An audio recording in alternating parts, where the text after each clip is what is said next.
নমস্কার বন্ধুরা, আমি সোমা। প্রতিদিনের মতন আজকেও হাজির হলাম নতুন একটা রেসিপি নিয়ে। আজকে আমি তোমাদের সাথে শেয়ার করব পটল আলু দিয়ে মাছের ঝোল, মানে ভেটকি মাছের ঝোল। এই রেসিপিটা খেতে খুবই সুন্দর হয় আর খুব কম তেল মশলায় এই রেসিপিটা বানানো যায়। বন্ধুরা, তোমরা দেখে নাও বানানো যায়। বন্ধুরা, এই রেসিপিটা আমি কিভাবে বানাচ্ছি। এখানে আমি আর পটলগুলোকেও আমি একটু ভালো করে কেটে নিয়েছি, আর আলুগুলোকে আমি ডুমো ডুমো করে কেটে নিয়েছি।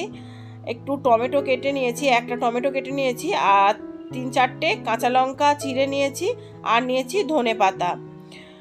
এখানে আমি ভেটকি মাছগুলোকেও ভালো করে ধুয়ে নিয়ে নুন হলুদ মাখিয়ে নিয়েছি। এখন আমি ওভেনে কড়াই বসিয়ে গ্যাসের ফ্লেমটা অন করে দিয়ে আমি কড়াইটা ভালো করে গরম করে নিয়ে আমি 3 থেকে 4 চামচের মতন সর্ষের তেল আমি দিয়ে দিচ্ছি। সর্ষের তেলটা আমি কড়াইয়ের গায়ে একটু ভালো করে আমি ছড়িয়ে লাগিয়ে নিচ্ছি, যাতে মাছগুলো কড়াইয়ের গায়ে আটকে না যায়। আর তারপরে আমি মাছগুলো আমি দিয়ে একটু ভালো করে নাড়াচাড়া করে নিচ্ছি। বন্ধুরা, তেলটা ভালো করে গরম করে যদি তোমরা মাছগুলো ভাজো তাহলে কিন্তু মাছ ভাঙে না। আশা করি তোমরা অনেক বন্ধুই জানো, কিন্তু যে বন্ধুরা জানো না তাদের জন্য আমি একটু বলে দিলাম।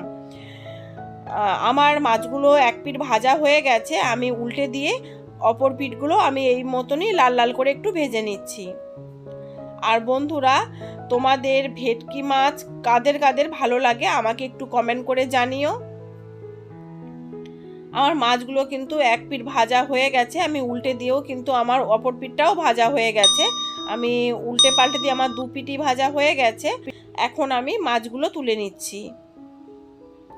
আর ওই তেলেতেই আমি হাফ চামচ কালো জিরে ফোড়ন দিয়ে তারপরে আমি আলুগুলো কেটে রেখেছিলাম, আলু আর পটলগুলো, সেগুলো আমি দিয়ে আমি একটু ভালো করে ভেজে নিচ্ছি। আর বন্ধুরা, আমি কিন্তু এখন হলুদ দেব না, কারণ হলুদ দিলে পুরো তেলটা টেনে নেয়, তাই আমি পরে হলুদ দেব। আমি এখন অল্প লবণ দিয়ে আমি সবজিগুলো ভালো করে ভেজে নেব। ঢাকনা দিয়ে একটু আমি গ্যাসের ফ্লেমটা মিডিয়াম করে দিয়ে একটু ভালো করে ভেজে নিচ্ছি। আর বন্ধুরা, তোমরা যদি খুব অল্প তেলে যে কোনো রেসিপি বানাতে চাও তাহলে কিন্তু গ্যাসের ফ্লেমটা অন করে সিম করে দিয়ে তোমরা ঢাকনা দিয়ে দিয়ে যদি মানে হলুদটা দেবে না, তাহলে কিন্তু পুরো তেলটা টেনে যায়। আর দিয়ে ধিম আছে যদি যে কোনো রেসিপি রান্না করো অল্প তেলেই দেখবে হয়ে যায়। আমার কিন্তু এখানে কিন্তু সবজিটা ভাজা হয়ে গেছে, অনেকটাই ভাজা হয়ে গেছে, নরম হয়ে গেছে। এখন আমি যে টমেটো আর লঙ্কাগুলো চিড়ে কেটে রেখেছিলাম সেগুলো আমি দিয়ে আমি একটু ভালো করে নাড়াচাড়া করে নিচ্ছি। তারপরে আমি 1 চামচ হলুদ গুঁড়ো আর হাফ চামচ জিরে গুঁড়ো দিয়ে আর অল্প একটু জল দিয়ে আমি মশলাটা ভালো করে কষিয়ে নিচ্ছি। বন্ধুরা, দেখতেই পেলে আমি কিন্তু হলুদটা আমি কিন্তু অনেক পরেই দিলাম। আর দেখো বন্ধুরা, হলুদ দেওয়ার পরই কিন্তু পুরো তেলটা কিন্তু হলুদ মানে অ্যাবজর্ব করে নিয়েছে। আর আমার কিন্তু মশলাটা ভালো করে কষানো হয়ে গেছে।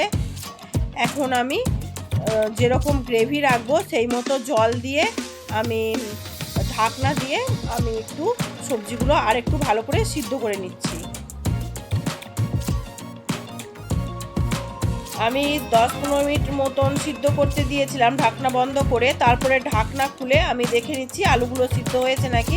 বন্ধুরা দেখো, আলুগুলো কিন্তু আমার সিদ্ধ হয়ে গেছে। এখন আমি একটু নাড়াচাড়া করে নিচ্ছি। তারপরে আমি যে মাছগুলো ভেজে রেখেছিলাম সেগুলো আমি দিয়ে আমি একটু আলতো করে একটু নাড়াচাড়া করে নিচ্ছি।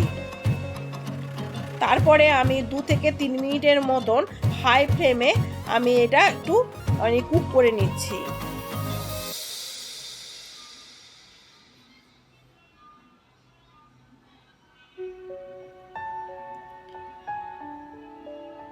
দু 3 মিনিটের পর আমি যে ধনেপাতাগুলো রেখেছিলাম সেই ধনেপাতাগুলো একটু আমি কুচি কুচি করে কেটে আমি ঝোলটার মধ্যে দিয়ে দিলাম। তারপরে আমি একটু নাড়াচাড়া করে নিলাম। আমার কিন্তু ধনেপাতা দিয়ে এই রেসিপিটা খেতে মানে যে কোনো মাছের ঝোল খেতে খুব ভালো লাগে, তাই আমি ধনেপাতাটা দিলাম। আর বন্ধুরা তোমরা যারা পছন্দ করো না তারাও কিন্তু এটা স্কিপ করতে পারো। আর বন্ধুরা আমার একটু লবণ মনে হয়েছিল কম হয়েছে, তাই আমি লাস্টে একটু লবণ দিয়ে দিলাম। দিয়ে আমি একটু নাড়াচাড়া করে নিয়ে আমি 1-2 মিনিটের মতন একটু ফুটিয়ে নিচ্ছি। তা আমার কিন্তু এখন মাছের ঝোলটা রেডি হয়ে গেছে, আমি একটু সার্ভ করেও দেখিয়ে দিচ্ছি। দেখতেই পাচ্ছ বন্ধুরা কত সুন্দর হয়েছে আর কত পাতলা হয়েছে, খুব রিচও হয়নি। এটা শরীরের পক্ষেও হেলদি আর খেতেও খুবই সুন্দর লাগে। বন্ধুরা আমার রেসিপিটা যদি ভালো লেগে থাকে তাহলে অবশ্যই কমেন্ট করে জানাবে, লাইক ও শেয়ার করবে। আর যে বন্ধুরা আমার চ্যানেলটিকে এখনও সাবস্ক্রাইব করো নাই তারা একটু সাবস্ক্রাইব করে দেবে। আজকে এই পর্যন্তই, টাটা। আবারও হাজির হব নতুন একটা রেসিপি নিয়ে। ভালো থাকুন, সুস্থ থাকুন।